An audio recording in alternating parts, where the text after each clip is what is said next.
at Anthony Taberna sa Dos por Dos sa DZRH.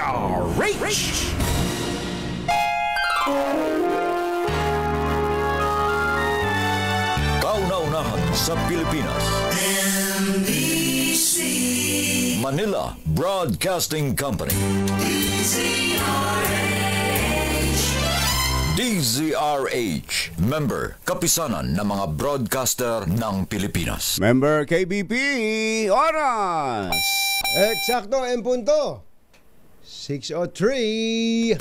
Humahataw, humahagupit, lumalatay na komentaryo sa himpapawid. Dos por Dos. Walang takot sa paghimay sa masalimuot na isyu ng bayan. Dos por Dos. Humahataw na mga balita at impormasyon. Dos por Dos. Ating damhin, ating lasapin ang hagupit na Dos por Dos.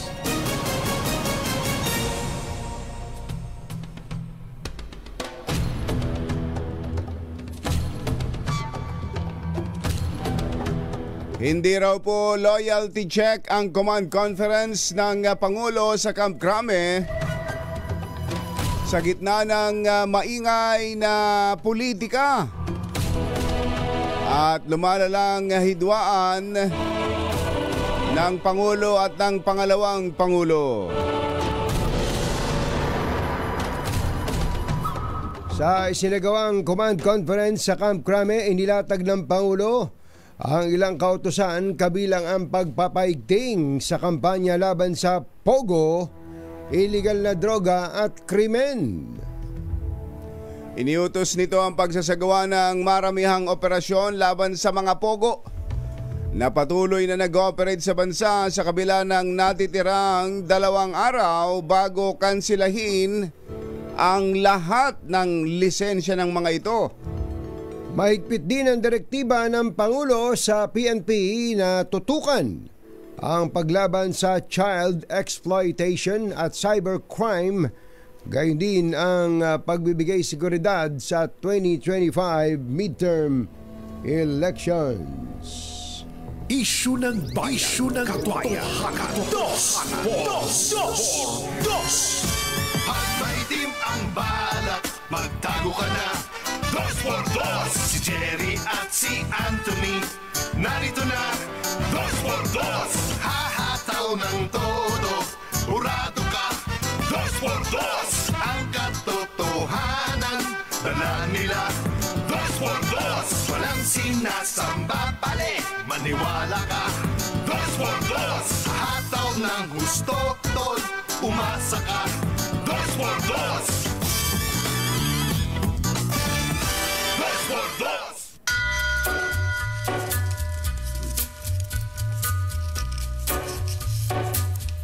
Hi. Take a little walk, Maganda morning. go across the Lamig. where the viaduct looms. Magandang umaga, bayan! Bayan! Ito po si Jerry Baha. Ito po naman si Anthony Taberna.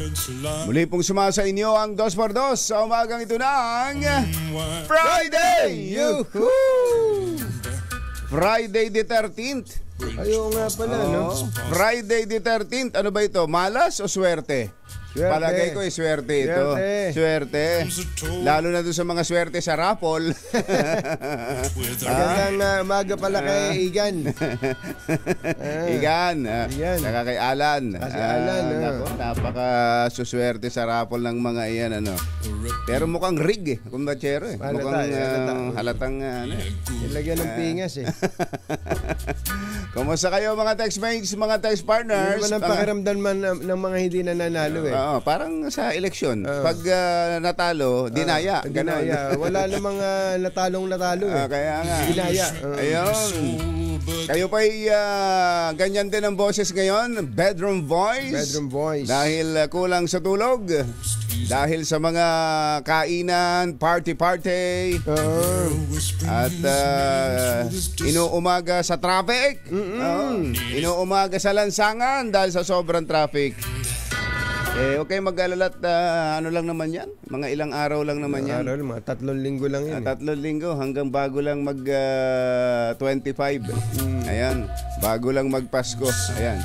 Pero doon sa mga gumagamit daw ho dyan ng mga peking PWDs and seniors IDs, meron palang ilulunsad daw kumbatsero na crackdown. Crackdown? Crackdown! Aba, hit back. At alam nyo ba kung sino ang maglulunsad yan? BIR na mismo. Aba. Si Commissioner Romeo Lumagi Jr. Ay makikipag-coordinate daw po sa iba't ibang ahensya ng gobyerno para mailunsad itong crackdown. Aba. Na nakalikha na ng ang laki pala ng nawala sa gobyerno dahil dito sa mga fake IDs na ito. Nung sa senior to sa PWD. Oo, noon lang 2023, 88.2 Really? billion.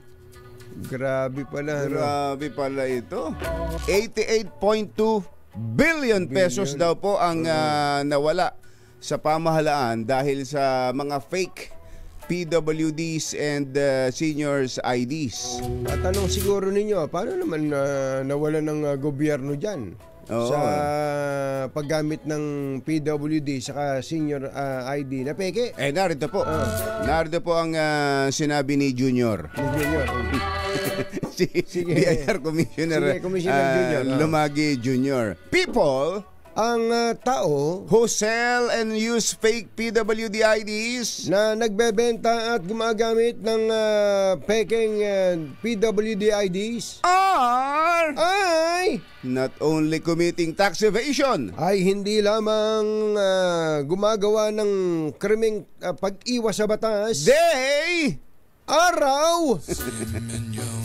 are also disrespecting, binabalahura, nilalapastangan din nila legitimate and compliant PWDs, ang mga lihitimo at mga masunuring may kapansanan. Ayun. Mas marami siguro itong PWD, fake PWD IDs eh.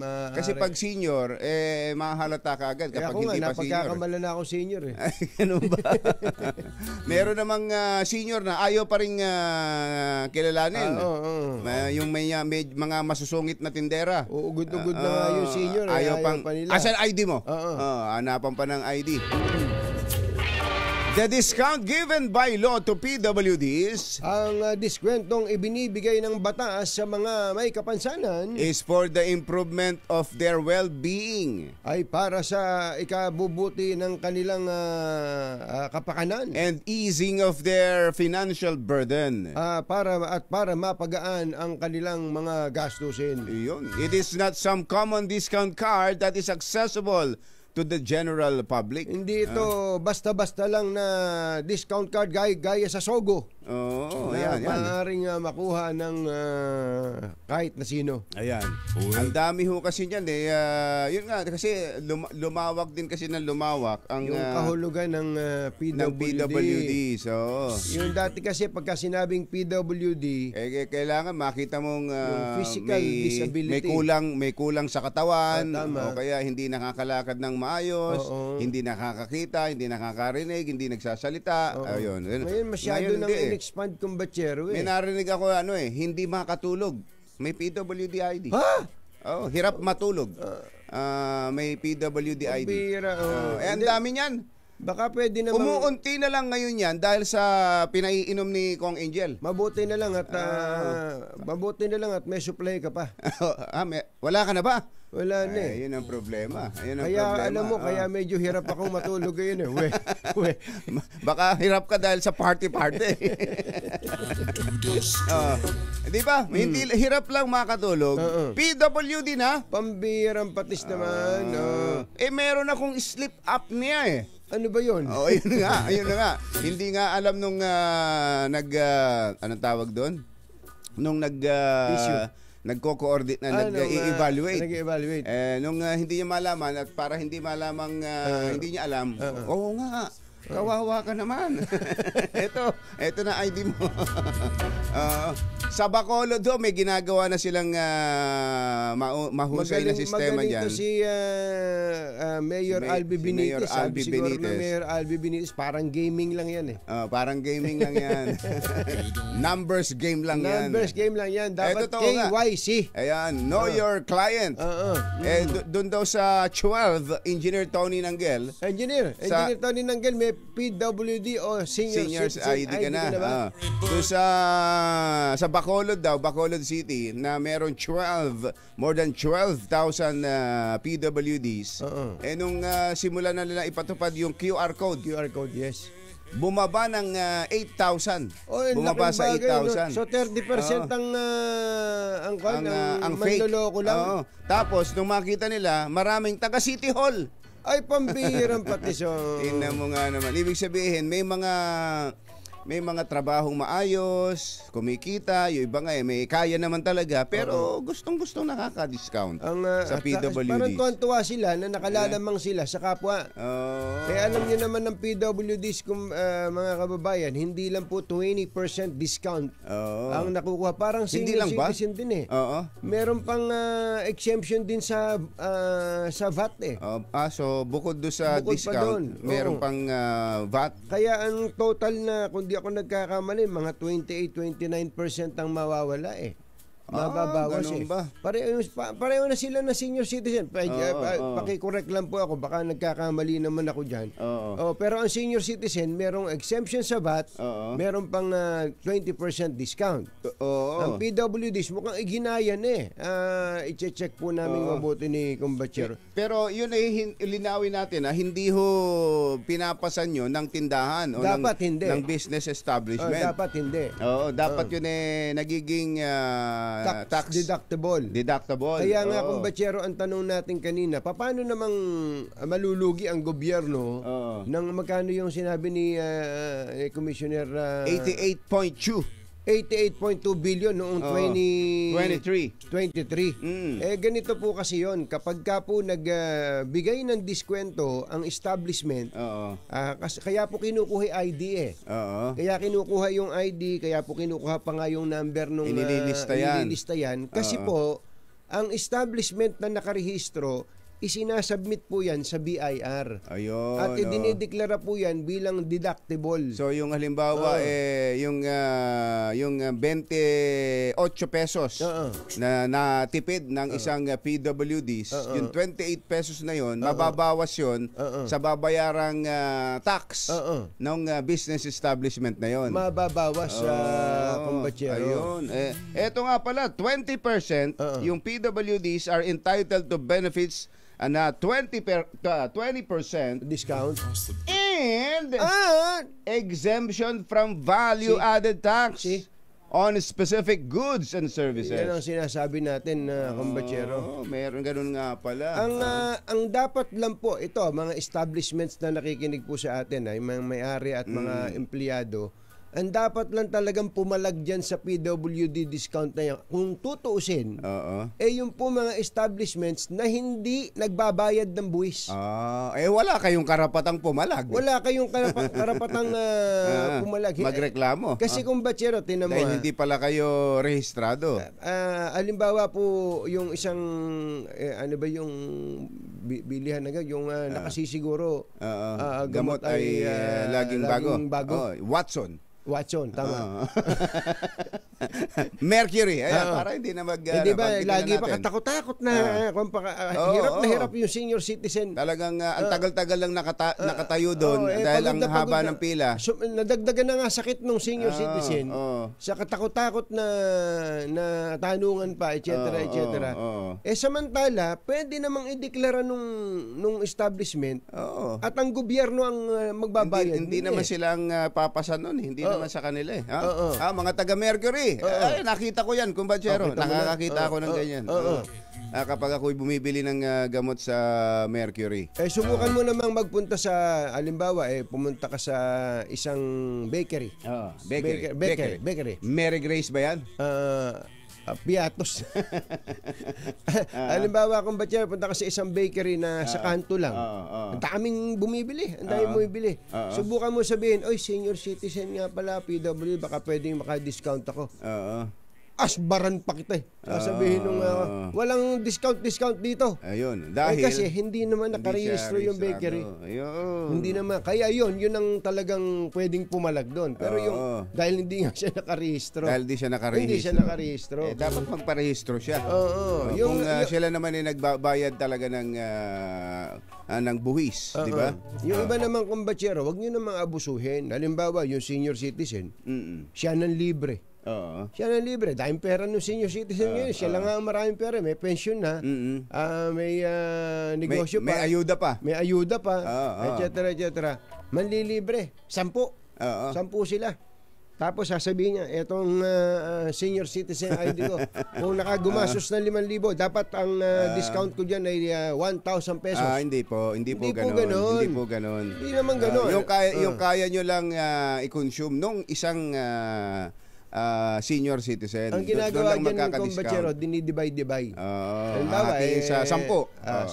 Yung 5,000 yung bill mo, atiin sa 10, 500. Tapos yung isang parte ron, yun ang babawasan. Yun. Tapos yun din ang ililibre sa tax. Huwag naman yung magte-take out ka ng pagkain ng tinapay halimbawa. Isang bayong na tinapay ang order mo, sabihin mo, ay, discount ko. Hindi, ako lahat kakain yan. Ay, lumapit-lapit ka nga dito. Tanda mo na, manluloko ka pa. Huwag ganon. Ang mga kumpanyero ng bayan, Dos. Oras po natin. Achi, Mr. Jelam Tang, Lakyam Chap Kauhun, 6:19 ng umaga. ACS Balita. Susunod na.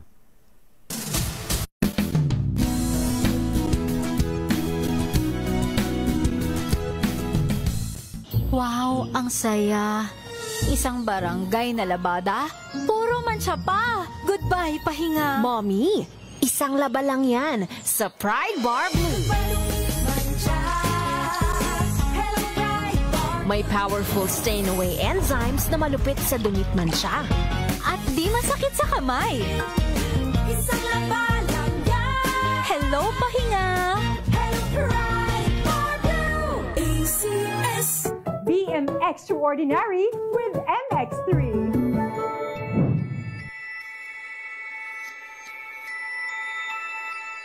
Mahalagang paalala, ang MX3 capsule ay hindi gamot at hindi dapat gamiting panggamot sa anumang uri ng sakit. MX3, tunay, natural at original.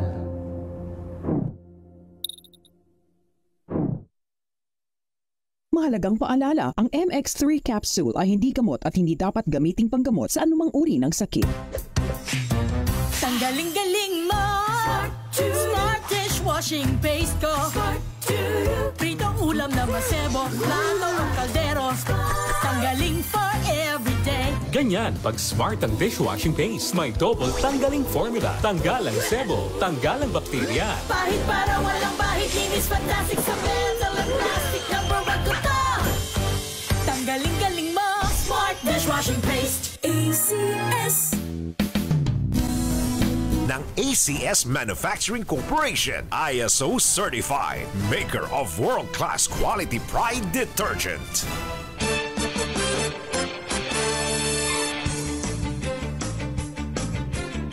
Araw ng Friday the 13th, December 13, 2024. Narito na po ang ulo ng ating ACS Balita.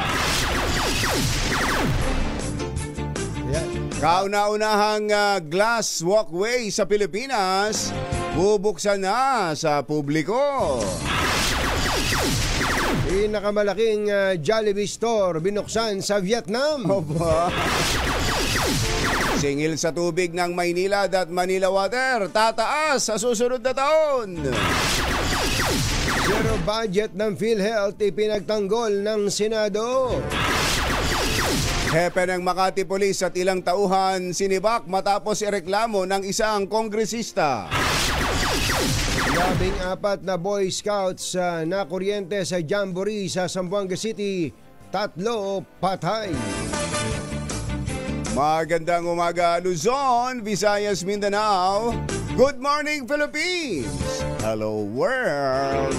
Kami po ang inyong mga tagapaghatid balita. Ito po si Anthony Taberna. Ito po si Jerry Baha. At ito ang ACS Balita. Sa detalye ng ating mga balita, CS Good News! bubuksan na sa publiko ang kauna-unahang glass walkway sa Pilipinas na matatagpuan sa Monte Maria International Pilgrimage and Convention Center sa Batangas City. Ayan, ito pala yun. Batangas City. Pinangunahan ni Governor Ermelando Mandanas ang inaugurasyon ng bagong atraksyon sa pagtataguyod ng Department of Tourism. Kaya nalula si Governor dyan? Pagka tumingin kang ganun sa baba, mukhang hindi naman malulain si Gov eh. Sabi niya siguro, sa edad ko ba naman to magiging malulain pa ako. Pero kasing iba, kumbatsero, yung habang umiidar. Saka lalong nagiging... yung vertigo, yung di ba pagka... hindi, sumili pa nga raw, gumanon pa nga raw si Gov eh. Grabe. Ito, C. Yeah, that's a C. Ocean o C. Di ba? Merong gano'n, yung talagang kumbaga walang lula sa katawan. Merong gano'n, Ako kumbatsero, pumunta ako sa ganyan, yung alam mo namang hindi ka babagsak. Alam mo namang hindi ka babagsak. Alam mo, pero pag tingin ko pa lang gano'n, parang tumalo na. Yung bang doon sa yung nakaraan, yung sa rooftop ng isang building diyan sa EDSA.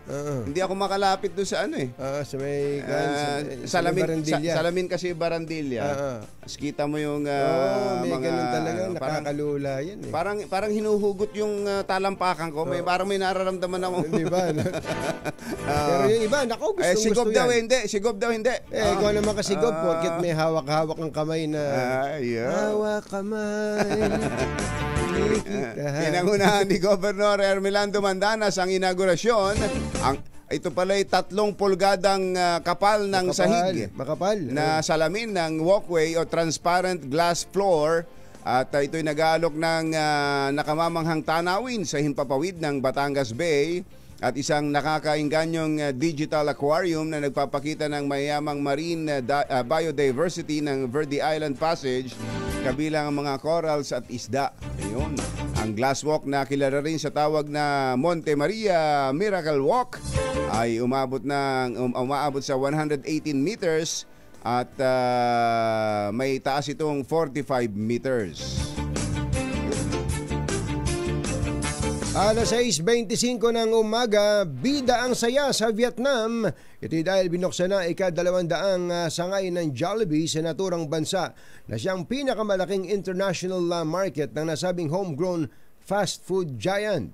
Ayon kay Dennis Flores, Jollibee Group Regional Business Heads sa Europe, Middle East, Asia at Australia, nangyari po ang makasaysayang milestone ng Jollibee. Dahil sa vision ng CEO ng kumpanya na ang Vietnam ang susunod na Pilipinas. Ito dahil ang Vietnam ay may pagkakatulad sa Pilipinas pagdating sa populasyon, kultura at values.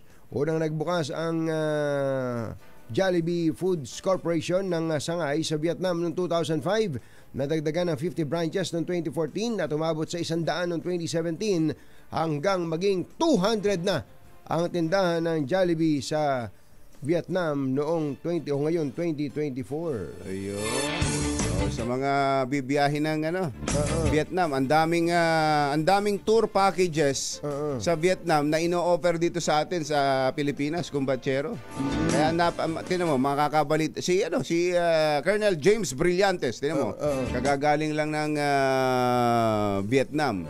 Ang daming mga tour packages na ino-offer na napakamura. Mura, iba talaga eh. Yun ang dapat na gawin natin din dito sa atin eh. Pang-akit yun eh. Oo, pang-akit. Hindi lang yung okay yung tax refund kung talagang gusto niyo yun. Pwede na. Pwede rin naman. Pero yung para maakit ang mga turista, dayuhang turista, merong ibang mas mahalagang dapat na gawin. Tulad nga ng pagpapaganda ng airport. Yung ginagawa ni RSA dyan sa airport. Ang dami yan. Baka hindi nyo pa na-appreciate. Puntahan ko nga. Puntahan mo nga yan. Ninong, baka naman pwedeng... Boss RSA. Baka pwedeng makapag-tour man lang dyan sa... Kasi ilang buwan na sila dyan? 3 months? 3 months. Baka naman pwedeng malaman kung ano na mga nagawa nyo dyan. Para, in 3 months. In 3 months pa lang yan. At yung binanggit daw ng Pangulo na yung pagpapaluwag ng visa access. Mas luluwagan pa ang pagbibigay ng visa papunta sa dito sa Pilipinas. Para sa ibang bansa, para mas welcome, mas madali sila na makapunta dito sa atin. Ayun. Ang mga kano naman hindi naman nangangailangan ng visa yun, di ba? Hindi lang yung mga kano. Sino pa ba? Pati mga kana. Oo nga pala. Samantala, ipinagtanggol ni... Ako na ba? Ikaw yata. Ako ba? Ikaw? Hindi, ikaw. Ikaw. Ako ba? Eto na. Bad news. At sa atin namang bad news, tataas ang singil sa tubig ng Manila Water at Maynilad sa pagsisimula ng year 2025. Ito ang inanunsyo ng Metropolitan Water Works and Sewerage System matapos nilang aprobahan ng rate adjustment na hirit ng 2 concessionaire. Ayan, para wala nang hilian o inggitan. Pareho na sila. Tayo ngayon ang mamumroblema.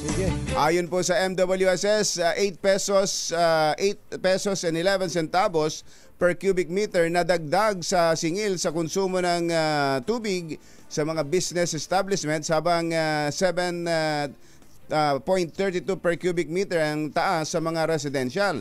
Ito na ikatlong bahagi ng inutay-utay na rate increase sa loob ng 5 taon. Dahil dito aabot na sa 66 pesos per cubic meter ang singil sa tubig epektibo sa Enero ng 2025 o mas mataas kumpara sa 58 pesos per cubic meter. Aabot naman sa 61 pesos per cubic meter ang singil sa tubig ng Manila Water na mula sa 58. Ayun, pareho pala silang 58 ngayon. So ang Maynilad ay magiging 66 na per cubic meter samantalang ang Manila Water ay 61 per cubic meter starting January 1, 2025. Alas 6:30 na umaga, lakyam pwa. Mayong aga mga pinalangga, bugtaw na kamo, gising na. Ipinagtanggol ni Senate President Cheese Escudero ang desisyon nilang gawing zero budget ang Philippine Health Insurance Corporation sa susunod na taon. Ikinatwiran ni Escudero na meron pa namang 600 billion pesos na reserve funds ang ahensya na maaaring gamitin sa 2025. Hindi naman daw ginagastos o pinamamahagi o kaya binabawasan ang binabayaran ng mga members ng PhilHealth. Ano ginagawa nila doon? Wala, baka pinapalaki. Baka inaalagaan lang. Baka pinatutubuan. Naisip ko nga tuloy kung Bachero, halimbawa meron kang 600 billion. Kapag ka i-time deposit mo lang yan. Nakachempo ka ngayon sa time deposit, ano?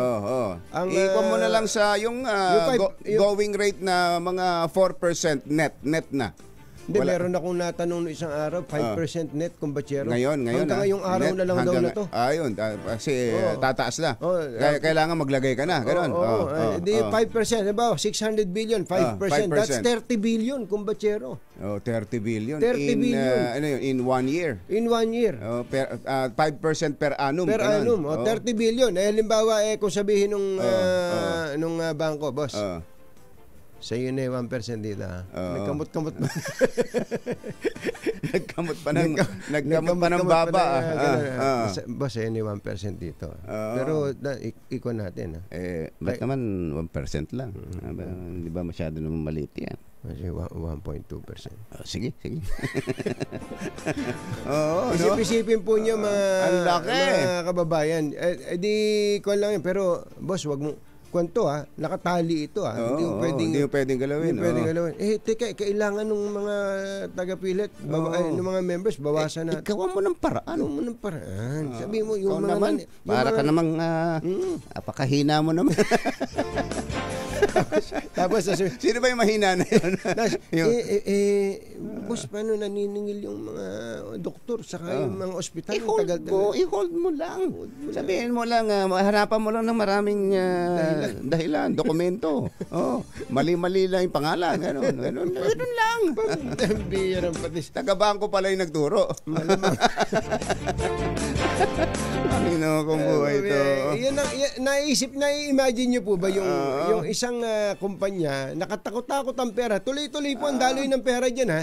Sa PhilHealth, kalimutan nyo muna yung galing sa national budget. Sabi ito, 74 billion.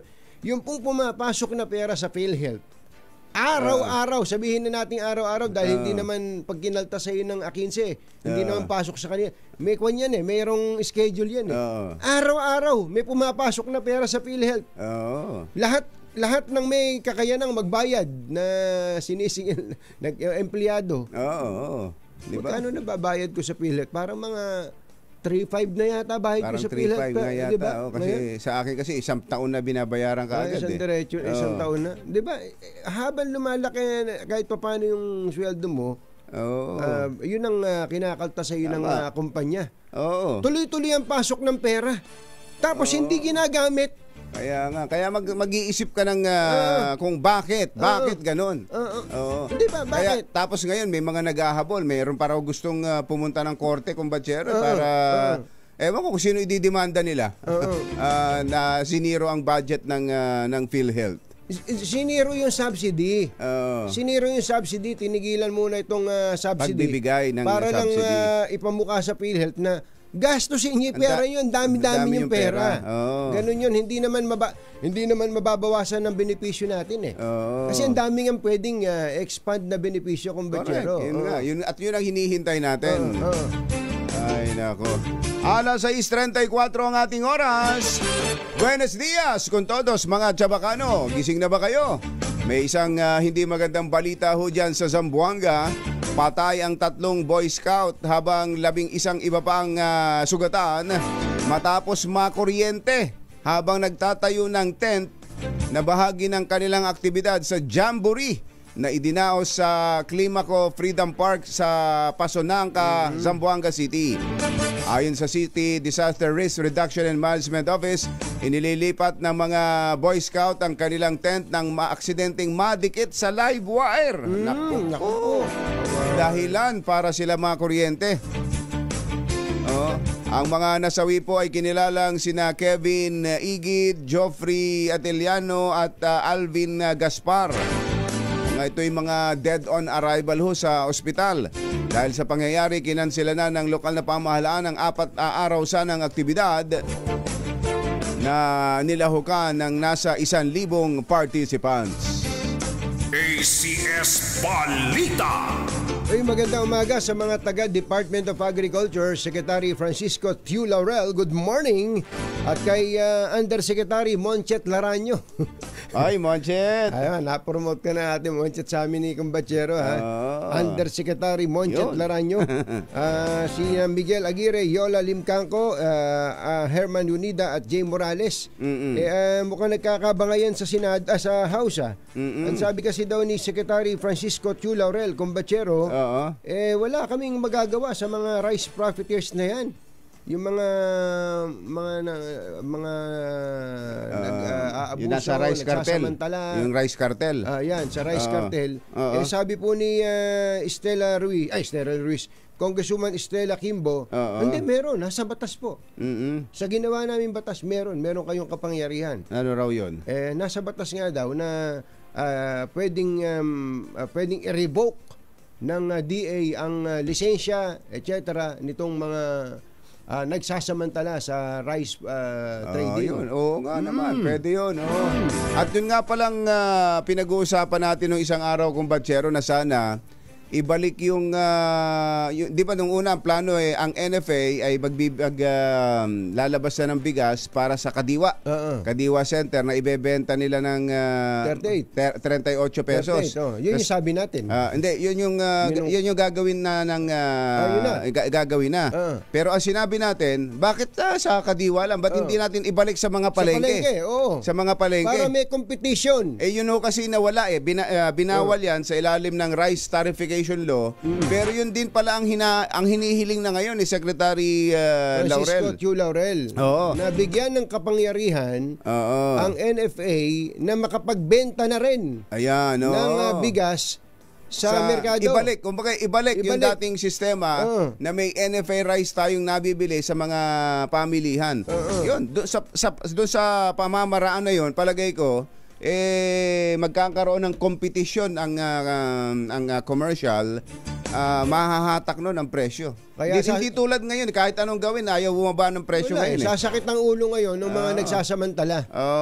Dahil sa merong binebentang 38 pesos o baka kaya pang ibaba. Na quality rin, quality rice. Quality rice at locally produced. Locally produced. Ayun. Mapipilitan sila ngayong ibaba ang presyo ng bigas. Kaya lang mukhang yung batas, ayaw ba nila? Mukhang yung batas ang kailangang amyendahan dahil yung rice tarification law ang nagbawal sa NFA. Ito daw bagong batas na to, pangkadiwa lang, ano? Pangkadiwa lang. Baka i-amend nyo ulit. Total naman, hilig nyo mag-amend ng batas. Katakot-takot ang batas natin. Baka pwede, ano? Saka ba't hindi ba nila naisip yun? Yun, nung dinideliberate pa nila yun. Ginagawa pa yung batas. Anak ng bagong dalaga. Alas 6:38 ang ating oras, nagbabaga pa rin ng ating ACS Balita. Sa mga gusto nga palang manalo dyan, manalo ng pera, magkaroon ng grocery, ang ating Pasko Panalo agent ay nasa Barangay San Roque sa Marikina. Mayor Marcy. Mayor Marcy, hindi ka pala taga dyan. Sa district lang, doon sa isang district. Pero Mayor Marcy, sinabing hindi ka taga riyan. Hindi ka taga riyan. Mayor, sabi mga sa kanila, dami kong bahay. Ayan. Nakikitira din ako dito sa kamag-anak ko. Ganon din naman ang iba. Sabihin mo, Mayor. Ba't yung iba, ganyan din ang ginagawa? Ba't ako lang? Si VP Sara ka ba? 6:39 ang ating oras. This time check is walang balitang makakaligtas, walang balitang makakalampas, saan mang sulok ng kapuluan. ACS Balita! ACS Balita! Ang programang ito ay hatid sa iyo ng ACS Manufacturing Corporation, ISO Certified, maker ng world-class quality Pride Detergent. Hi! Magandang morning! Anong araw today, kumbachero? Today is Laundry Day Friday! Yahoo! At pag Laundry Day Friday, all you need is Pride Washing Machine Detergent. May triple stain away formula kaya tanggal ang makapit, madikit, malupit na dumit man siya, kaya easy ang labada. Kaya pala mula noon hanggang ngayon, all you need is Pride. All you need is Pride. ACS. Kasama ang 2x2 Tandem Anthony Taberna at Jerry Baha. ACS Balita. Alas 6:45 ang ating oras. Tuloy ang ACS Balita. Ang mga pagbabago sa panukalang budget para sa 2025 ay naglalayong mabigyan ng pangmatagalang solusyon ang mga problema ng bansa at matiyak na tama ang paggastos sa pondo ng bayan. Ito raw po ang binigyang diin ni House Committee on Appropriations Chairman Elizalde Co ng Ako Bicol Party List matapos maratipikahan ng 2025 national budget. Ayon kay Congressman Co, ang mga pagbabagong ginawa ng Bicameral Conference Committee ay layong bigyan ng prioridad ang social services, healthcare, food security, and electrification. Samantala, sabi pa ng kongresista na pagdesisyonan nilang ituloy ang 1.3 billion budget cut sa Office of the Vice President at ilaan na lamang ito sa mga ahensyang tulad ng DOH o Department of Health at Department of Social Welfare and Development. Reklamo tong si DepEd Secretary Sani Angara, kumbachero. Oo nga. Kauna-unahan pala ito. Kauna-unahan. Sa kauna-unahang pagkakataon sa kasaysayan ng Pilipinas. Hindi po ang edukasyon ngayon ang may pinakamalaking budget. Na nasa ipinasang budget ng Kongreso. Nabawasan sila ng 12 billion. 12 billion. Kaya ang sabi nitong si Secretary Sani Angara, sad to learn, nakalulungkot na malaman that both houses of Congress na ang dalawang kapulungan ng Kongreso have decided to decrease ay nagpasyang bawasan by 12 billion pesos ng 12 bilyong piso the budget of the President, ang budget ng Pangulo for DepEd for 2025. Ayun, ang budget ng Pangulo para sa Department of Education sa susunod na taon. Ito yung sinabi niya, this reverses a trend in recent years. Ito'y nagbabaliktad sa trend o sa dati ng ginagawa. Where Congress adds even more to the education budget. Na dati-dati ay dinadagdagan lagi ang budget ng Department of Education. Ngayon binawasan eh. Ang problema doon, kumbatsero, sa ibinawas ng House at Senate sa budget ng DepEd, out of the 12 billion, 10 billion kumbatsero ay para sa computerization program ng DepEd. Ayun, napaka-importante po dyan. Doon sa mga ibinibigay ng mga laptop, mga computer sa mga teachers. That could have funded thousands of computers and gadgets for our public school children. Tingnan mo na yan. Hindi ba yun nga problema natin, yung masyado tayong naiiwan? Kaya nga. Ba't ito ang napag-diskitahan? Kauna-unahan po ito. At sa kauna-unahang pagkakataon din, nagsalita ng ganyan si dating senador at ngayon ay Secretary Sani Angara. Ngayon lang ninyo napagalit no si Secretary Sani Angara. Ang sabi niya, kumbatsero, bihirang magalit yan eh. Ito na po ang huling talata na ating babasahin. Infrastructure is important. Ang mga infrastruktura ay mahalaga. But, subalit, so is investing in our people and human capital. Ganon din naman sa pamumuhunan sa ating mga tao. The digital divide will widen. Yung tinutukoy po niya, yung mga kabataan. Ito, 10 billion, hindi katakot, libo-libo daw po ang yung investment sa edukasyon sa kabataan. Para sa future yan eh. Para sa tao. Importante ho yan. Hindi lang tayo nag-i-invest sa kagamitan at sa mga infrastructure. Buti sana kung yung infrastructure na popondohan dyan, talagang kailangan. Baka flood control lang yan. Flood control na baka naman yan. asfalto lang yan. Baka asphaltong manipis na naman yan. Ay, nako. Nakanambakan dalaga. Kaya ako tama ka I feel you, Secretary Sani Angara. Ngayon lang natin naramdamang nagagalit itong taong ito eh. Napaka bihirang magalit yan eh. Ngayon lang nagalit ng ganyan si Secretary Sani Angara. Nagatid po ng kabuuan ng ating ACS Balita. Ito po si Jerry Baha. Ito po naman si Anthony Taberna. Kasama ang 2x2 tandem Anthony Taberna at Jerry Baha. ACS Balita.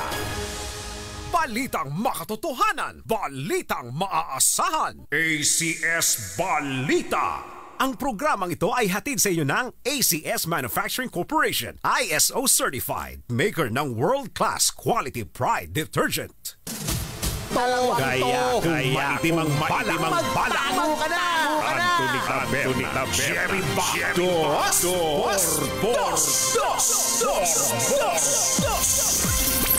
Matindi pala itong nangyayari dyan sa South Korea, ha? Ito palang presidente na lang si Lee Min-ho. Si Lee Min-ho. Lee Min-ho. Hais? Ano dyan, Medje? Tsaka si Waseley. Si South Korean President Yoon Suk-ye. Tama ba? Yoon Suk-ye. Yoon Suk-ye ay lumalaban pala. I will fight to the end. Ayun. Sabi raw na gano'n. Lalaban ako hanggang dulo. Meron palang mahabang broadcast on television matapos na siya hindi maapuhap ng mga ilang araw na. Bigla daw missing in action. Missing in action. Biglang lumabas sa television at lalaban daw siya. Lalaban daw siya kahit na siya pinaghahanap na at gusto nang ipa-impeach ng kanyang mga kapartido mismo. Mga kapartido niya. Alam niyo kung ano pangalan ng partido nila? Ano? People Power. People Power Party. Ayan, no? Mga kapartido niya na mismo ang gusto magpalaya sa kanya. Isip-isipin mong walang kaabog-abog, biglang nagdeklara ng martial law. Kaya nga Kaya... Ang hinahangaan ko lang dyan, kumbatsero, sa South Korea, hindi lang sa kanilang mga K-drama. At mga K-pop. Hindi lang mga K-drama at K-pop. Yung ginagawa nila, Eto ho, dapat may matutunan dito ang ating mga taga-gobyerno. Ano? Alam nyo ba ang ginawa kahapon o isang araw? Sinugod ng mga pulis ang presidential office. Merong search warrant at pinasok ang presidential office. Hinalughog. Meron silang hawak na search warrant. Galing sa husgado yan. Walang korte-kortesiya na sinasabi natin dito sa Pilipinas. Kortesiya sa posisyon sa vice presidente. Kortesiya sa presidente. Sa kanila ho, presidente mismo. Hinalugog. Pinasok ang opisina, ang presidential office at hinalughog. So na-imagine yung mga napapanood nyo, no? Yung mga darating na gano'n, mga dalang kahon. May mga dalang kahon. Mga dalang kahon. Ganon. Dito kaya sa atin mangyayari yun. Baka hindi mangyayari sa atin. Na ang batas ay inilalapat ng patas. Hindi lamang sa mga drogista o sa mga dagandinding na drug addict, kundi sa lahat. At lalo nang dapat na inilalapat dun sa mga nasa gobyerno na silang nakakaalam at nakakaintindi ng batas.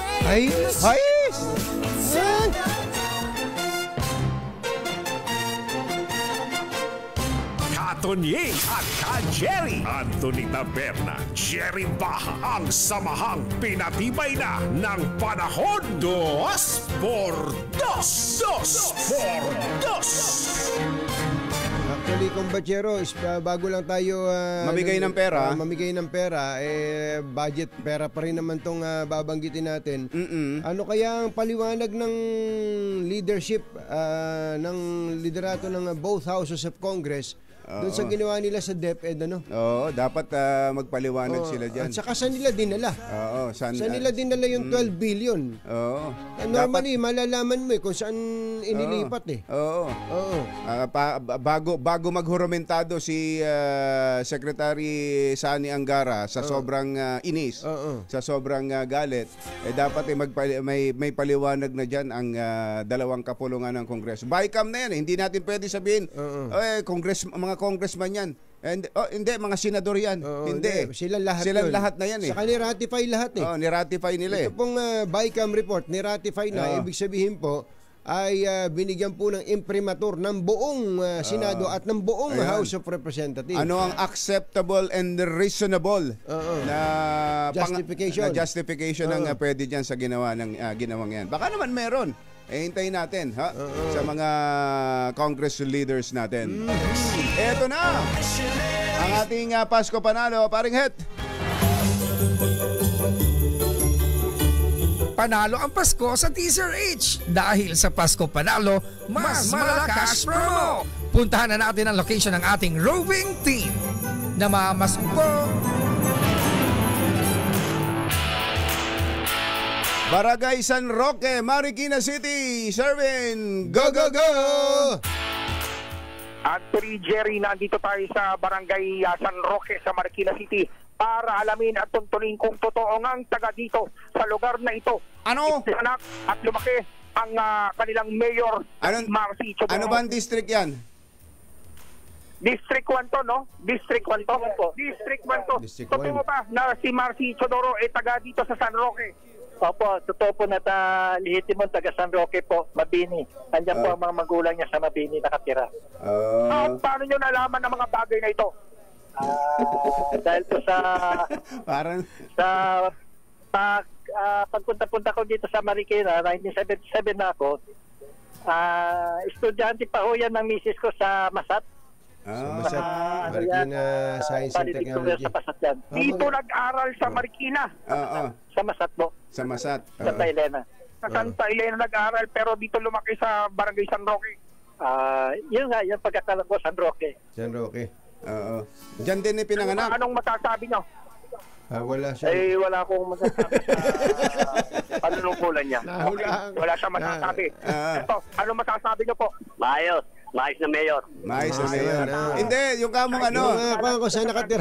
Sherwin, itanong mo na yung dinisqualify siya ng COMELEC. Loyola Gran Villas. Saan?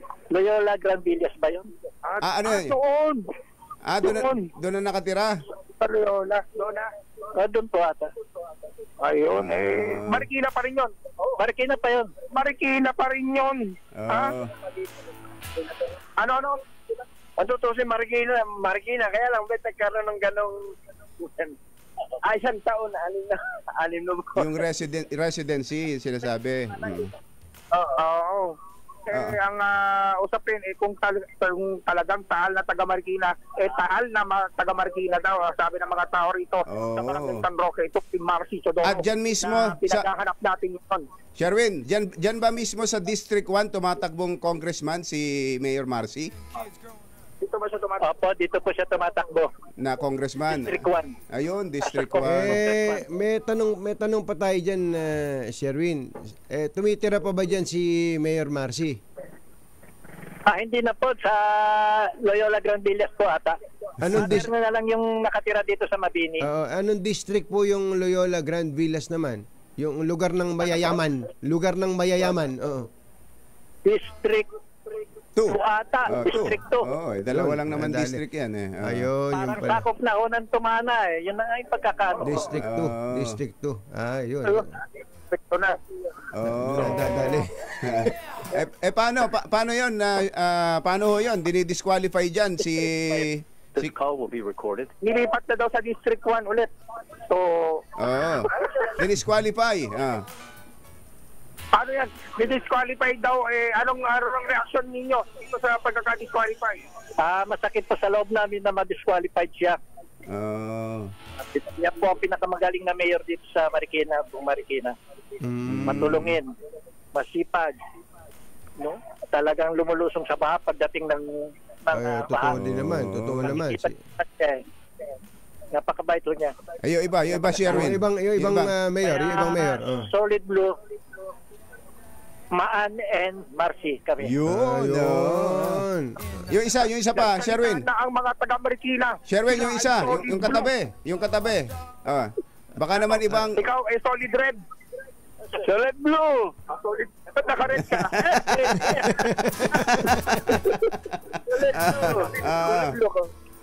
Solid Blue kami. Solid Blue, ayan. Ito, ikaw naman, solid ka? Mayor, kay Marcy. Marcy. Ano ba yan?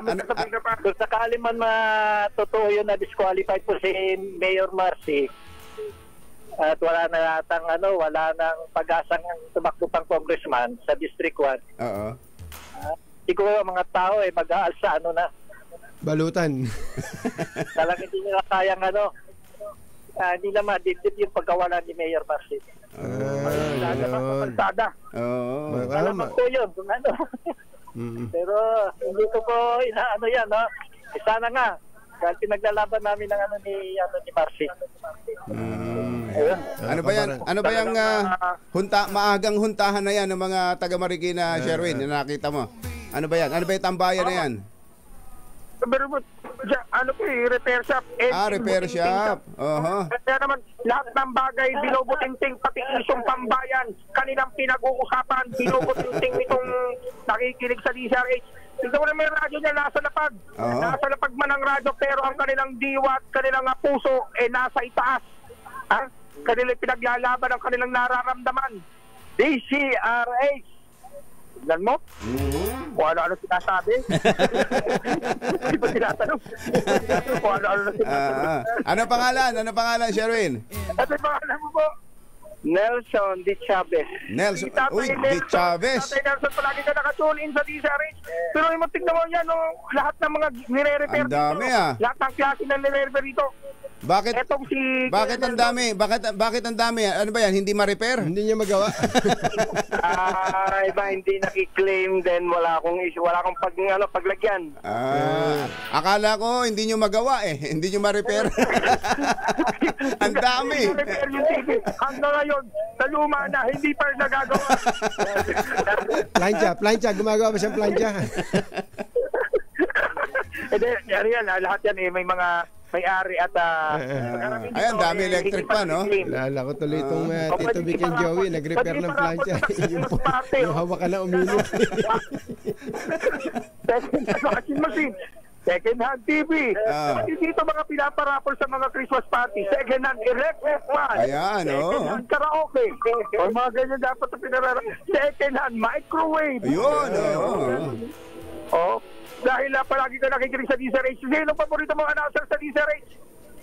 Si Jerry Baha at Anthony Taberna. Yun. Jerry Baha, meron kang 1,000 pesos! Yay! Thank you. At syempre, meron ka na rin grocery para sa Noche Buena. Ayun, naman. Merry Christmas. At syempre, dahil kayong lahat ayan mga payong. Ayan, bigyan mo na rin ng payong yung barkada. Mukhang barkadahan yan dyan lahat barkadahan to ng may payong. May dumating pa. May dumating pa. Nagbabike. Naghihingi ng pailing. Good morning. Ayun. Ito yung barkadahan ng mga tagapayong. Kaya kayo ay tagapayong ng lungsod ng Marikina. Ang mga tagapayong. May bagong dating. Ang ganda pa naman. May magpaparepair. Nako, sabihin nyo. Aabutin na siyam-siyam dyan. Mahilig ko makapagbiday. Nakikipagkwentuhan lang ko yan. Hindi mo gumagawa. Paano magagawa? May mga nakatambay. Ito. Kwentuhan. Ano talaga matatapos? Baka pwedeng maging sanlaan yan. Tawagin nyo na yung tricycle ko na. Isakay nyo na yan. Ilipat nyo na yung magagawa. Hindi magagawa yan. Hindi, baka naman na return, ano tawag doon? Binabalik lang. Backjab. Baka backjab yan. Tanong mo nga, Sherwin. Backjab? Ay, hindi naman. Ito, i-repair pa yan. Doon ka na, kuya. Huwag ka na dito. Huwag ka na sa iba. Puno kami ngayon. Hindi, ibig sabihin, magaling si kuya. Siya ang dinadayo dyan matindi itong tagagawa natin. Tignan mo, kape lang ng kape. Ito ng kwento. Ito ng kwento. Wala magagawa. Lagyan mo na, ano pangalan ng kanyang repair shop? MJM yan. MJN Electronics. Ayun, palitan mo na. Sabihin mo, palitan mo na, Sherwin. Sabihin mo, Tambo Tingting. Sherwin. Hindi na. Meron pandala Hindi na pinapasok. Hindi na pinapasok yan kasi hindi nakakayanin. Bigyan mo na rin ng sticker dyan, Sherwin, para may yung gate niya. May sticker na ng DZRH. Markado na siya noon. Para doon sa mga may radyo na gustong ipa-repair. Ayan, sabihin mo kay Mr. De Chavez, mag-commercial sa mga may sirang sa mga may sira, ayan, sige. Sa babae niyo sa Marikina, kung sila may sira, kung may sira kayo, kung may mga sira kayong mga gamit, pumunta kayo rito. Saan? Sa i-repair natin. Kung kakayanin. May kaya ngayon araw yan. Meron na rin dito. Akan yung repair shop. Magpapagawa ng inyong mga gamit, better luck.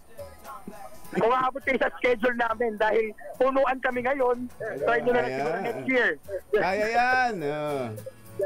Kaya yan, kuya. Kaya naman, sa mga nais mo na ng 1,000 pesos sa akin tumutok sa DZRH, baka kayo na susunod winner sa DZRH Pasko Panalo Promo. Aris number 6, Sir Batal Baro DZRH, una sa Pilipinas, una sa Pilipino. Thank you! Balitang bago-bago, balitang dapat alam mo, balitang magdadagdag ng talino dahil bagong impormasyon na makibalita. Unang-una sa DZRH. Pangunahing balita kasama ang 2x2 tandem nina Anthony Taberna at Jerry Baha. Araw ng Friday, December 13, 2024. Narito na po ang ulo ng ating mga pangunahing balita. BIR nalugi ng mahigit 88 bilyong piso dahil sa mga pekeng PWD-IDs. Crackdown iniutos. Pangulong Bongbong Marcos nagkasa ng giyera laban sa Pogo. Pagkumpiska sa mga nasamsam na ari-arian sa mga Pogo, ikinasa. Pag-sign up sa internet, social media, matatapos na ngayong araw. Resulta ng 2024 bar exams ilalabas na ngayon ng Supreme Court. Dating hepe ng Mandaluyong Police at dating PIDEA Chief, cite in contempt, ipinaaresto ng Quadcom. At contempt orders ng Kamara kina Cassie Ong, Alice Guo at Tony Yang inalis na. Magandang umaga Luzon, Visayas, Mindanao. Good morning Philippines. Hello world. Kami po ang inyong mga tagapaghatid balita. Ito po si Anthony Taberna. Ito po si Jerry Baha. At ito ang Pangunahing Balita. Detalye ng mga balita sa aming pagbabalik. Alas 7:15 ang ating oras. Ang balitang ito ay nangunguna at mga bagong balita sa DZRH. Pangunahing Balita. 7:21. Tuloy ang mga pangunahing balita. Nawalan ang gobyerno ng mahigit sa 88 billion pesos dahil sa mga pekeng PWD-IDs. Dahil dito ay iniutos ni BIR Commissioner Romeo Lumagi ang malawakang crackdown laban sa mga nagbebenta at gumagamit ng pekeng PWD-IDs. Ayon kay Lumagi, umabot na sa 88.2 billion pesos taxes ang nawala noong 2023 dahil sa tax evasion ng mga gumagamit ng mga peking IDs na ito. Ang mga ito ay nakakakuha ng 20% discount at hindi na nagbabayad ng VAT sa mga piling goods and services. Iniutos ng Pangulong Marcos ang pagsasagawa ng maramihang operasyon laban sa mga pogo na patuloy na nag-ooperate sa bansa sa kabila ng natitirang 2 araw bago kansilahin ang kanilang lisensya. Kasabay ng direktiba ng Pangulo, sinisika pa naman daw po ng pamahalaan na makahanap ng paraan para magamit ang mga kasalukuyang batas sa mga ipinasarang pogo hub sa bansa. Ayon kay Justice Undersecretary Nicholas T., wala kasing malino na provision sa batas na gamitin ang mga nasabing ari-arian at pondo para sa mga biktima at sa maintenance ng pasilidad.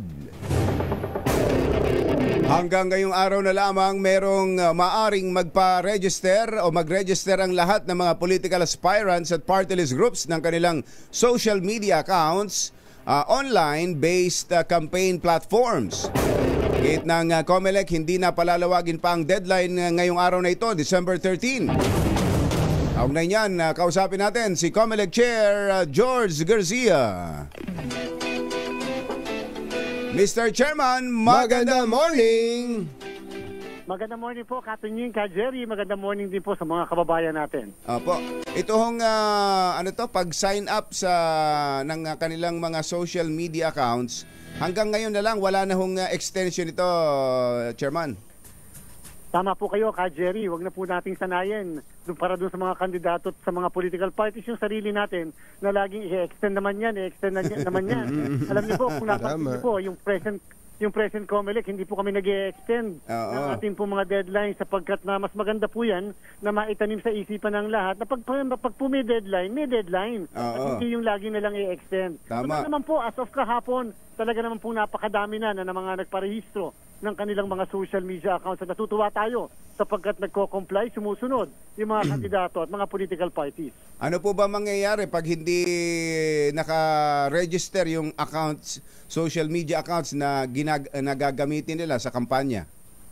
Alam niyo po, pwede kasing humarap ng kasong diskwalifikasyon yung mga tao o kandidato na hindi magpaparehistro ng kanilang social media accounts. At pinaka-worst pa po niyan ay pwede yung ma-take down ng mga social media platform. Sapagkat may ugnayan kami sa mga social media platform, sinabi namin at sasambit namin sa kanila yung mga social media accounts ng mga kandidato upang kahit paano kapag may mga lumabas, lalo na sa kampanya, lalo na kung ang issue ay fake news, misinformation or disinformation, pwede kagad nilang i-take down. Hindi yung inaabot ng mga ilang linggo o buwan bago ma-take down yung mga ganyang klaseng informasyon. So pwedeng ma-disqualify kapag ang gamit ay unregistered social media account, Chairman?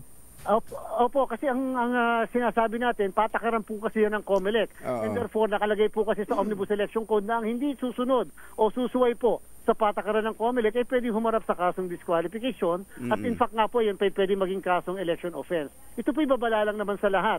Nakita niyo po yung seriousness natin sa kampanya, hindi lamang dito sa mga ganitong klaseng bagay, kundi sa ibang kampanya natin na sana seryoso hindi naman tayo ng mga aspirants pa lang naman po sila ngayon at mga political parties. So, kung mga supporters po, pero lahat ng mga contents ay para sa isang particular na politiko o kandidato, paano po ba ang patakaran doon sa mga hindi pa nakakaalam, Chairman? Katunying ka, Jerry, nung una po talaga, ang dapat magpaparehistro ay kandidato, political parties, and private individuals na sumusuporta o nangangampanya para sa kandidato. Yan po ay pinatanggal natin mismo sapagkat sa ating paniniwala, yan po ay maaaring lumabag sa constitutional right of freedom of expression and of speech ng ating mga kababayan. Sapagkat kung halimbawa po kayo ay nag-like lamang ng isang post ng isang kandidato o kaya naman kayo ay nag-repost nag-share, ibig sabihin ba magbabiolate na? Sa ating palagay po mali yun, hindi tama. Ang aaminin po natin na kahit po yung mga social media influencers ay maaari pong benepisyuhan diyan sa pagtatanggal na yan. Kaya lang po, tatandaan din ng lahat, hanggang ngayon naman po wala tayong definition pa sino ba talaga ang social media influencers. Ganun minsan nga at malimit, hindi nga sila nagbabayad ng mga kinikita nila sa ating pong BIR. So medyo yan po ay gray area sa kasalukuyan hanggat wala tayong batas. Yun nga ho, Chairman, paano kung meron nga hindi nga nagpa-register yung kandidato, pero meron siyang ginagamit na may supporter siya na ang ipinopost lahat ng content na pwede niya i-post. Apo, talaga pong yan ay inaamin natin. Yan po ang loophole ng ating patakaran. Sapagkat hindi po talaga namin pwedeng i-violate ang karapatan po ng ating mga kababayan. Sabihin na po natin nagagamit sila o talagang yun ang strategy po. Pero pwede naman po kami later. Parang wala pong pinagkaiba yan, Katunying, Jerry, sa nagpapaskil ng mga campaign materials. Pag lalaki, talaga namang ang mga pagmumukha nila ay nagkalat, ang sasabihin, hindi naman ako naglagay niyan. Mismo. Hindi naman kami nag-post niyan.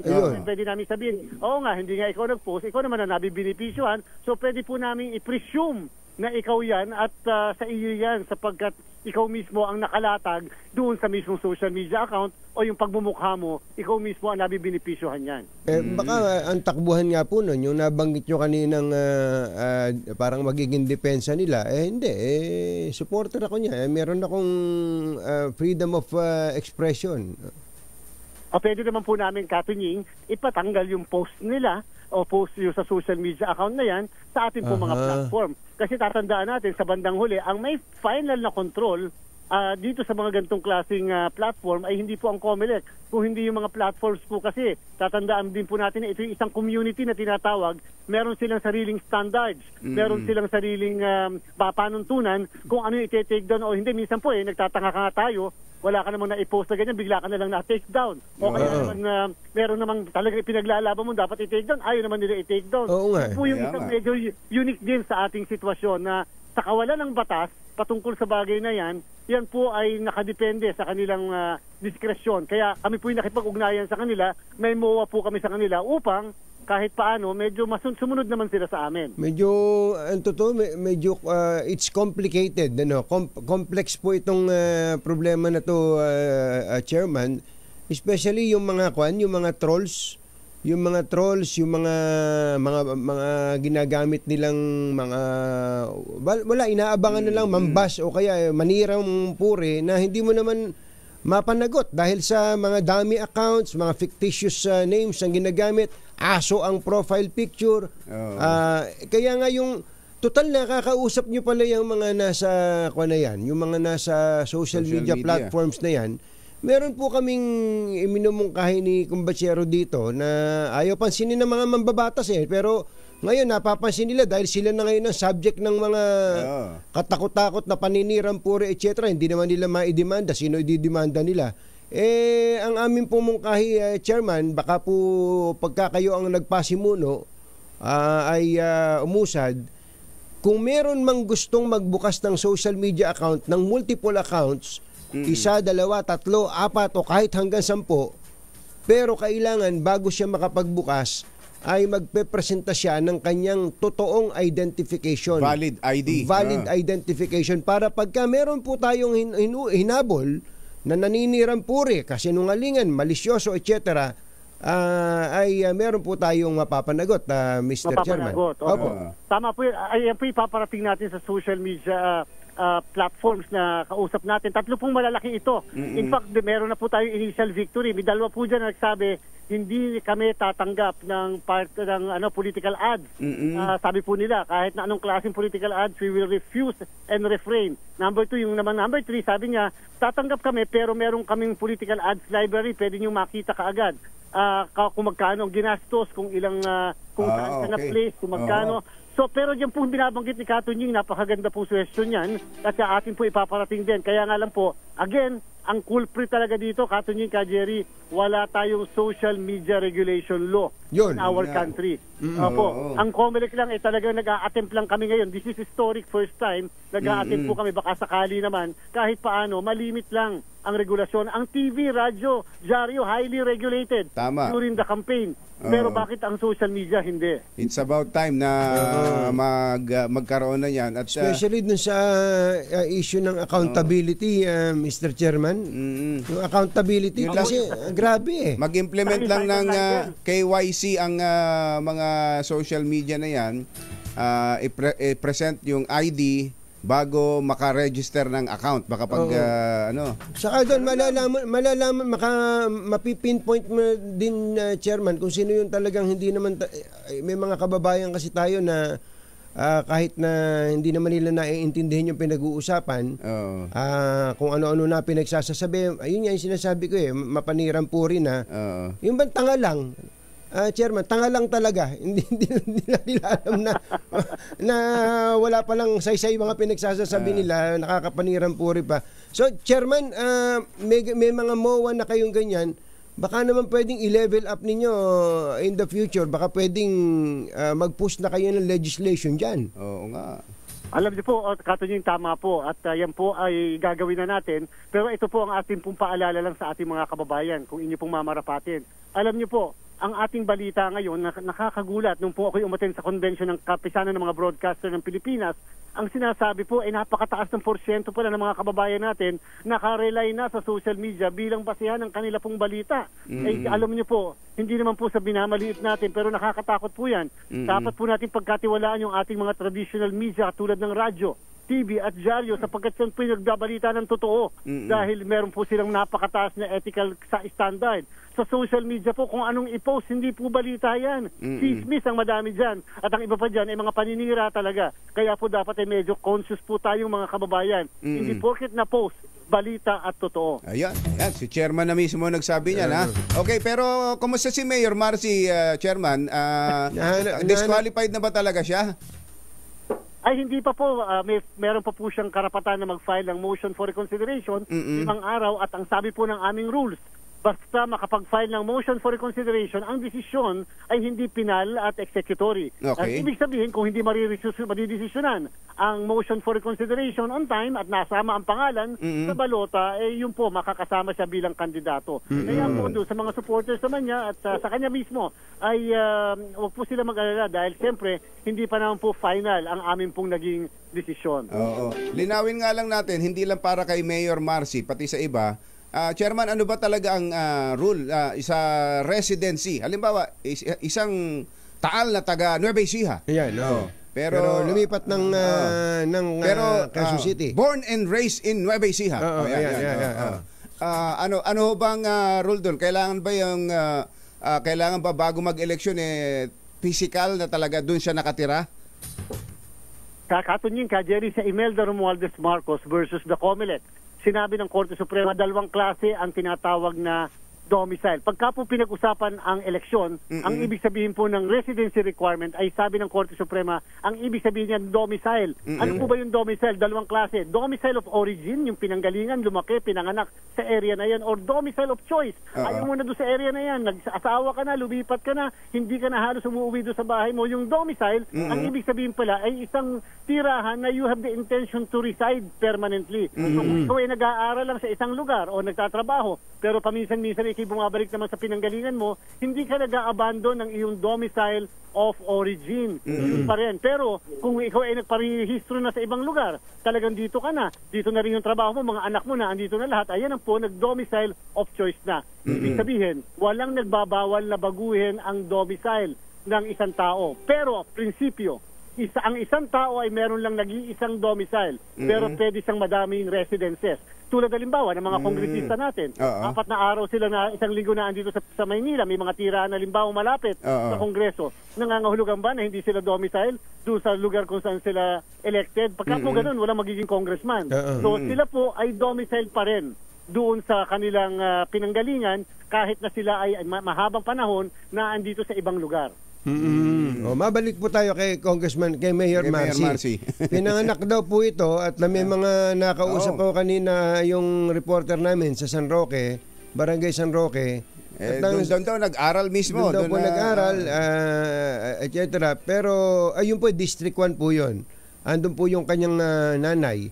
Pero siya nakatira ngayon, ang kanya pong tinitirahan, inuuwian gabi-gabi. Ay ang District 2 doon po sa LGV, yung lugar ng mayayaman.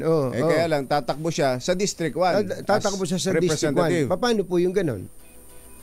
Ganito po, katunying ka, Jerry, para po mas magandang transparent. Ako po kasi ay hindi magpa-participate sa kaso, mag-i-inhibit po ako. Dahil parehas ko naging kliyente yung magkalaban dyan. Yung isang senador at yung incumbent na mayor. Pero ito po kasi ang facts lang para naunawa ng mga kababayan natin na hindi naman natin tinatalakay yung merito ng kaso.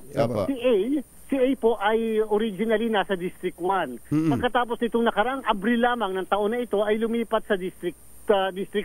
Lumipat po siya, nagparehistro na bilang botante sa District 2. Wala namang pong problema yon. Ang sabi po ng batas, para tumakbong congressman, dapat ikaw ay may 1-year residency doon sa lugar before the election. Siya po ay naglipat na mula sa District 1 pumunta sa District 2 noong Abril.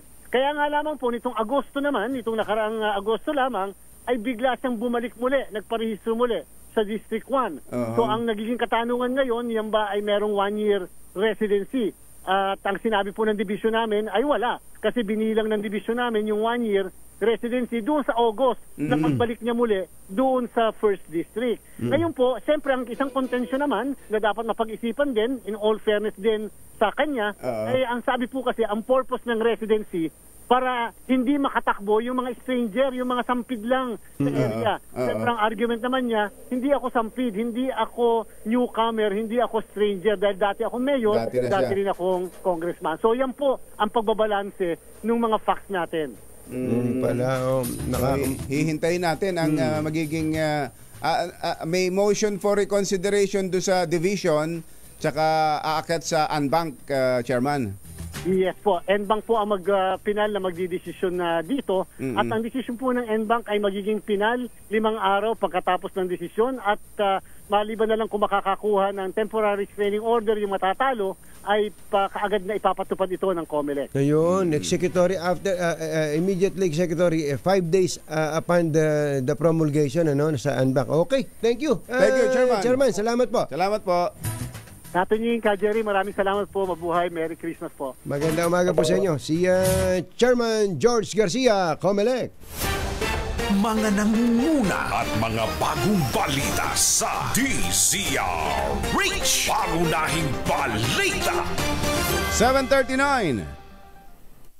This time check is mga nangunguna at mga bagong balita sa DZRH. Pangunahing balita. Kumbachero, Friday the 13th ngayon, sweldo ng marami nating kababayan at baka may masabay pa na 13th month pay. Yun. Wag ubos biyaya. Kailangan financially literate po tayo sa ilalim po ng bagong mga pagkilos ng BDO at ng Bangko Sentral ng Pilipinas. Ito pong BDO Foundation, ibang government agencies, meron silang ginagawang learning modules tungkol sa tamang paghawak ng pera. Aba, ayos yan Ano-ano kayang mga itinuturo dyan? Marami. May lessons tungkol sa savings, budgeting, financial planning, tinatalakay din yung anti-scam tips, debt management, entrepreneurship, insurance, retirement planning para maging mas informed at handa tayo sa kinabukasan. Aba, ay malaking tulong yan sa mga kababayan natin. Financial wellness at tamang desisyon, malaking bagay talaga. Sa BDO, hindi lang tayo iniingatan sa kasalukuyan, tinutulungan din nila tayo magplano para sa ating magandang kinabukasan. Pangunahing balita! Alas 7:45. Tuloy ang mga pangunahing balita. Pinatawan ng contempt ng House Quadcom na nag-iimbestiga sa Pogo, EJK at droga si dating PIDEA Director Wilkins Villanueva dahil sa umano'y pagsisinungaling. Ayon kay Abang Lingkod Party List Representative Joseph Stephen Paduano, hindi nagsasabi ng totoo si Villanueva nang sabihin niya na hindi niya maalalang kinausap niya si Jed Pilapil na nakulong sa drug raid sa Davao City. Dahil dito nag-push si Paduano na i-cite in contempt si Villanueva na inaprobahan naman ng komite. Kailan ipatutupad ang contempt order laban kay Villanueva sa pagbabalik ng sesyon ng Kongreso sa Enero 13 upang bigyang daan ang holiday season. Posibleng sa detention cell ng Kongreso magpalipas ng Pasko at bagong taon ang dating hepe ng Mandaluyong Police na si Colonel Hector Grijaldo. Hindi makaraang patawan ito ng contempt at ipaaresto dahil sa 4 na beses na pangi-snub sa komite kaugnay sa iniimbestigahang issue ng pananambang kay dating PCSO Board Secretary Wesley Barayuga. Hindi benta, hindi binili ng Quadcom ang pahayag ng mga abogado ni Grijaldo na may dinaramdam itong sakit sa balikat. Kaya nung magmosyon si Taguig Representative Pam Zamora na i-contempt ang police colonel, ay agad itong sinigundahan ng mga miyembro ng Quadcom. Nakatagdang ilabas ngayong araw ang resulta ng 2024 bar examinations. Ipapaskil ang resulta ng exam sa main building ng Supreme Court sa Padre Paura. Bukod dito, ipopost naman sa official website ng Supreme Court at sa kanilang social media accounts ang resulta. Nagbabala ang Supreme Court sa publiko na maniwala lamang sa ilalabas na resulta ng official accounts ng Korte Suprema. Inalis na ng House Quadcom ang contempt order kina Lucky South 99 Representative Cassandra Ong, Chinese businessman Tony Yang at dismissed Banban Mayor Alice Guo. Ito matapos magmosyon si Abang Lingkod Party List Representative Joseph Stephen Paduano na alisin ang ipinataw na contempt sa 3 na inuugnay sa Pogo. Ayon kay Paduano, kasalukuyang nasa Women Correctional si Ong na may sakit. Siyang naman ay hawak ng paok pero nakakonfine sa isang ospital sa Taguig. Si Guo naman ay nananatili sa Pasig City Jail at naharap sa ibang kaso. Ito yung qualified human trafficking. Kinatigan po ng mga miyembro ng komite ang motion na palayain na yung mga yon. Ang nagmosyon si Paduano. So hindi lang pala siya contempt creator. Nagpapa-in contempt din pala siya. Nagkakalag ng contempt. Tapos na daw po ang komite kay Ong at wala na silang makukuhang impormasyon dito. Natanggap din nila ang ulat na dumaranas ng depression si Ong na posibleng dahil anya sa pagkakadetine dito. Samantala, 2 Vietnamese national ang inaresto ng NBI dahil sa illegal na panggagamot. Sa isang entrapment operation, hinuli ang Vietnamese na sina Lin Tran at Hong Tran sa loob ng kanilang pinagtatrabahoang Bliss Clinic sa Makati. Ayon sa NBI, bigo ang dalawa na makapagpresenta ng anumang lisensya, permit, authorization para pagsagawa ng anumang medical procedure. Ang Aminado ang Department of Agriculture na wala silang kontrol sa pagtaas ng presyo ng lechon sa harap ng papalapit na holiday season. Ginawa ni Agriculture Secretary Francisco Tiu Laurel Jr. ang pahayag matapos na mabatid na umaabot na sa 30% ang itinaas ng presyo ng lechon ngayon. Paliwanag ni Laurel, tanging farm gate price at saka retail price lang ng karne ng baboy sa farm at palengke ang kanilang minomonitor at wala sa jurisdiction nila ang paglimita sa presyo ng lechon dahil ito ay binibili na luto na. Tama din naman, ano? Tama din naman kayo doon, Secretary. Naisip ko tuloy, paano kung magsabi na, ang mahal naman ng adobo nyo? DA, bakit ang mahal ng adobo doon? Sasabihin ni Secretary, luto na yan. Ayos. Alas 7:50 ang ating oras, magbabalik pa rin ang mga pangunahing balita. Pangunahing balita! Ay! Mon Samson, diyan daw sa Manila Bulletin yung mga layout artist ay laging nakatutok 24 oras. Si ating Abel De Leon, magandang morning. Tsaka si Rocky Nazareno. Chris Dulod, yung bang senior citizens ID mo nagagamit mo? Yun daw booklet coming from Office of Senior. Sa mga LGUs yata yun, ano? Totoo. Ay, magandang umaga at happy birthday kay overall Deputy Ombudsman June Balmeo. Odo, wala ba tayo dyan? Wala ba tayong mga kakasuhan sa Sandigan Bayan dyan? At belated happy birthday kay Abby Bearer. Happy birthday. Abby Binay. Wala ba tayong libreng yellow card dyan? Yun, ang importante. Maganda. Mr. Jerome Tang, magandang morning. Uy, si Mr. Randy Sakay nga pala, merong ipinababati. Request lang daw niya yung mga members ng dyan sa Sakay with his company chairman Jose Barsaga and the architect Karingal for spearheading the preparation of the Hospital Support Services Christmas celebration on December 17 dyan sa Heart Center. The theme for this year's celebration is Pasko sa HSS tungo sa kalinga, kapayapaan at pag-asa. Ayun. At advance happy birthday daw kay Mrs. Josephine Lopez, Deputy Executive Director ng Hospital Support Services ng Heart Center. Magbe-birthday sa December 17. At kay Kong Domeng Mariano, magandang morning. Ganyan din kay Kuyang Boy Fabian at kay Kuyang Obet Imperio. Magandang morning, Ate Rochelle Ramos. Kumusta po kayo, Ate Rochelle Ramos? At kay District Engineer Aris Ramos. Baka may mga kailangan na kayong ayusin sa inyong mga bahay, tulad ng bubong. Buti na lang may bubong na maaasahan. Gawa sa state-of-the-art technology. May aluminum na. May pintura pa. Now available na rin sa pre-painted tiles pan. Para sa eleganteng bubong na matibay na, makulay pa. Mag-cherry loom pre-painted ka na. Oy, kung plano nyo pong bumili ng bagong sasakyan, i-level up na ang inyong driving experience sa bagong launch na 2025 Tigo 2 Pro ng Cherry Auto Philippines. Ang new 2025 Tigo 2 Pro ay crossover SUV na may stylish design at advanced technology sa presyong hindi masakit sa bulsa. Ang new Tigo 2 Pro ay may bagong 1.5 dual overhead cam engine na maaari pong i-pair sa 5-speed manual o sa 9-speed CVT at may dalawang driving modes. Yung sport mode para mas malakas ang engine response at eco mode matipid sa driving. Ang new Tigo 2 Pro crossover ay SUV ay meron ding 10.25 inches na infotainment, wireless Apple CarPlay at Android Auto, HD reverse camera na mayroon dynamic auxiliary lines at cruise control. Mula sa alagang 708,000 pesos for cash purchase, magkakaroon ka na ng brand new Tigo 2 Pro crossover SUV manual transmission. Ayan, bukod sa napakagandang features at performance, may warranty package din ito. Tiyak na magbibigay ng worry-free ownership, 5-year bumper to bumper o 150,000 kilometers na warranty, alinman ang mauna, free 3-year roadside assistance at free PMS for 1 year ang kasama sa warranty package. Ayun, kita mo naman. Mayor Along Malapitan, bili na!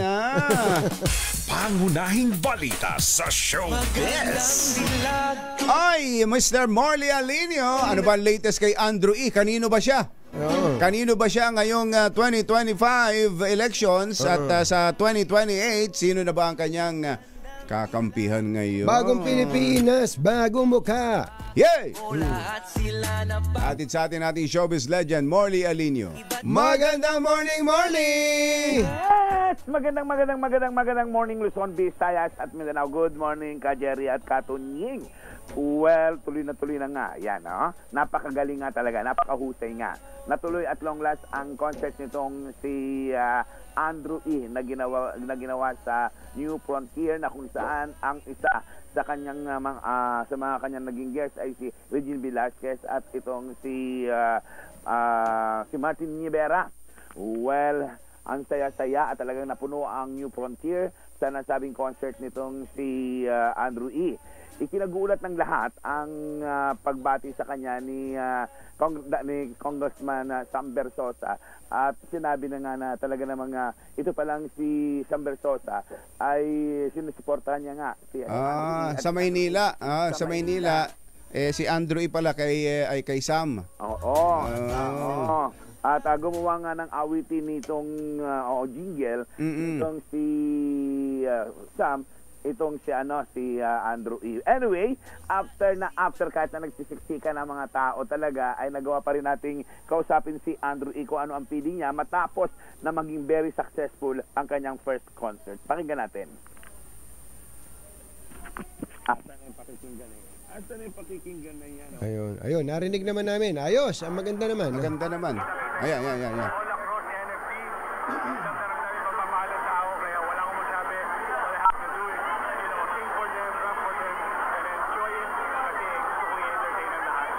Ayan. Ayan ang pahayag nitong si Andrew E. Ayan. Yan ang ating DZRH Showbiz Hottest News. Ako po ang inyong RH47, Morley Alinio para sa DZRH. Una sa Pilipinas, una sa Pilipino. Babu! Yay! Happy weekend! Bye! Happy New Year! Damdaming bayan! Susunod na! Ang balitang ito ay hatid sa inyo ng